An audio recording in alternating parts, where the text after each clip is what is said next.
শুভ দুপুর বন্ধুরা। প্রত্যেক দিনের মতন দেখো রান্নাবাড়ির দিকে চলে আসছি। তো হওয়ার পথেই দেখো কি রান্না করলাম। দেরি হয়ে গেল আজকে একটু বন্ধুরা। এখানে করলাম দেখো ফুলকপির তরকারি,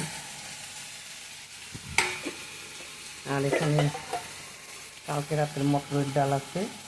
এই যে ধনে পাতা বাটলাম বন্ধুরা, আর এটা বসিয়েছি বন্ধুরা।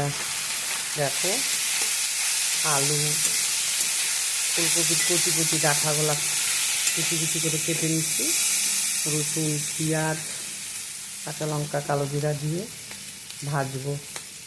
খুব ভালো লাগে খেতে, গরম গরম এটা হলেই হয়ে গেল।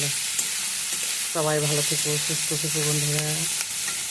সবাই খাওয়া দাওয়া খাও। আমরা ওই ভাজাটা হয়ে গেলেই খাবো, হয়ে যাচ্ছে, একটু লাল লাল হয়ে গেলেই নামাবো।